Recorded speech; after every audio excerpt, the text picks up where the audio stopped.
Have you ever sat in a room full of people and still felt completely alone? Maybe it's a family gathering, a group text thread, or even just waiting for a phone call that never comes. You look at your phone, wondering if today will be the day. Someone checks in, asks how you're doing, or even just says hi. And when it doesn't happen, that silence can feel heavier than words ever could. If you've felt that way lately, like you're being slowly faded into the background, you're not alone. Many people after 60 face this quiet kind of heartbreak, and it can leave you questioning your place in the lives of the people you love most. But here's the truth. No one says out loud often enough. Being ignored by family doesn't mean you're unimportant. It doesn't mean you've lost your value. It means something needs to shift, and that shift can begin with you, not them. And not in a harsh, cut everyone off kind of way, but in a way that gently takes your power back. In this video, we're going to talk about 5 empowering steps you can take when you feel like your family is ignoring you. Not just to cope, but to grow stronger, more fulfilled, and yes, even more connected. Let's start with something that might feel counterintuitive at first, but it's powerful. Acknowledging your feelings without shame. It's okay to feel hurt. It's okay to admit that being left out, forgotten, or sidelined by your own family stings. Too many people push those feelings down, pretending they're fine, smiling through the pain just to keep the peace. But bottling up those emotions only makes the loneliness worse. When you allow yourself to feel it, to say, "This hurts me," you take the first step toward healing. You're not being dramatic or needy, you're being honest. And that honesty with yourself is where clarity begins. Sometimes the simple act of journaling your thoughts or saying them out loud during a walk or a quiet moment can bring unexpected relief. Don't underestimate the strength it takes to be real with yourself.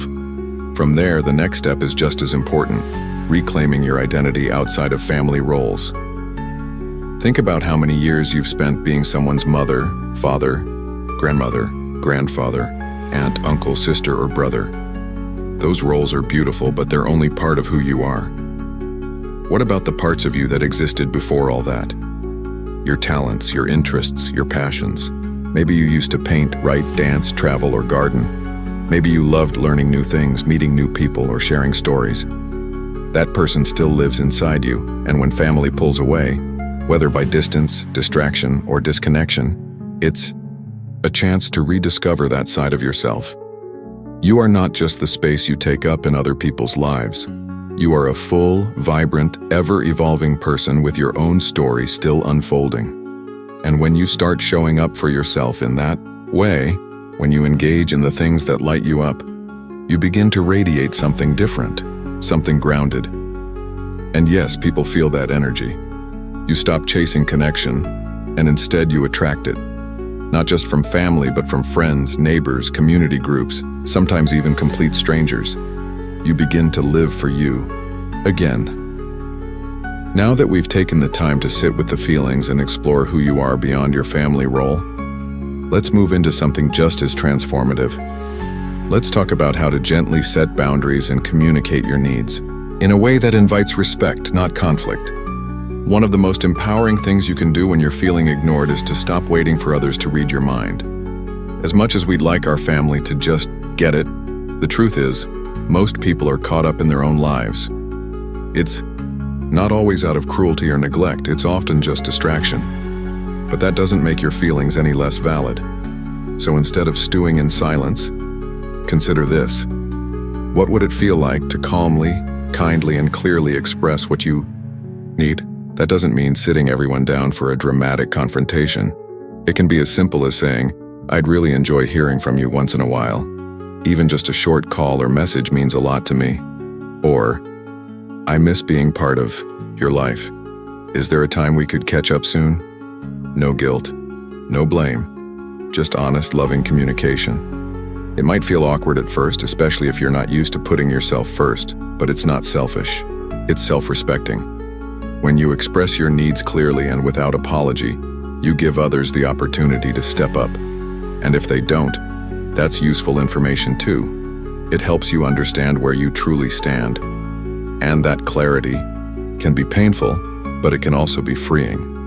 It allows you to stop wasting energy on doors that stay closed and start building new ones. Which brings us to something that can truly change your emotional landscape.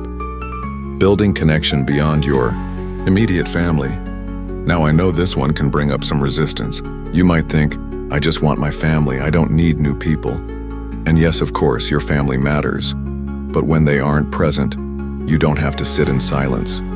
You have more power than you think to create warmth, community, and joy right where you are. Maybe that means joining a local walking group, attending a community class, or even just chatting with someone at the cafe you always visit. These small interactions can grow into something meaningful over time. You might find that a neighbor becomes a close friend, or that someone you meet at a group shares your interests or your sense of humor. Life doesn't end after 60. In many ways, it begins again, if you let it. Even online spaces can offer connection. There are supportive communities of people your age who are navigating the exact same struggles and sharing laughter, encouragement, and friendship through it all. You don't have to figure this out alone. There's a quiet strength in reaching out and even more strength in allowing others to reach back. Now, with that strength building inside you, we move to something deeper, something that anchors all the other steps. When family pulls away, it can leave behind a kind of emptiness. You might find yourself wondering, what do I even matter for anymore? That question is painful, but it's also a doorway. Because beneath the hurt is a powerful opportunity to remember, you're not here just to be a parent or a grandparent or a name in someone's contact list. You are still here because your story isn't over. You still have something to give, something to say, something to live for. Purpose doesn't have to be a big, dramatic thing. It could be showing up every day with kindness, volunteering a few hours a week, starting that memoir you've always wanted to write, helping someone in your community who's lonely, just like you, even tending a garden, teaching a grandchild how to bake, or writing a handwritten letter to someone who needs encouragement. These things matter. They create ripples. When you start doing things that give you joy, the kind of joy that doesn't rely on anyone else, your world begins to open again. You wake up with something to look forward to, and that energy, that is what others begin to feel. You stop waiting for a seat at someone else's table and start building your own. Here's the beautiful part. When you start honoring your own life like that, people notice. It's not always immediate. Sometimes it takes time, but they do notice. And even if they don't come rushing back, you won't be standing still waiting. You'll already be moving forward, full of your own light, because your life has value with or without their attention. And maybe that's the final step. Forgiveness. Not just for them, but for yourself. Forgiving others doesn't mean excusing their behavior. It means you're choosing peace over bitterness. You're letting go of what you can't control so that you can reclaim what you can. And forgiving yourself. That's just as important. Because if you're carrying guilt, wondering if you did something wrong, if you weren't enough, if you could have been better, it's time to release that. You did your best. You gave what you had, and if you've made mistakes like all of us have, that doesn't make you unworthy of love or respect. You are allowed to begin again. So now, take a deep breath with me.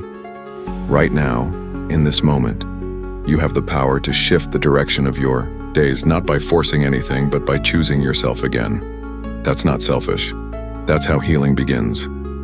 If this spoke to something deep inside you, you're not alone. So many others are walking this same path, quietly, bravely, and together we remind each other. Being ignored doesn't mean you disappear. You still matter. You are still becoming. And the best days? They're not behind you. They're waiting for you to meet them, fully alive and wide awake.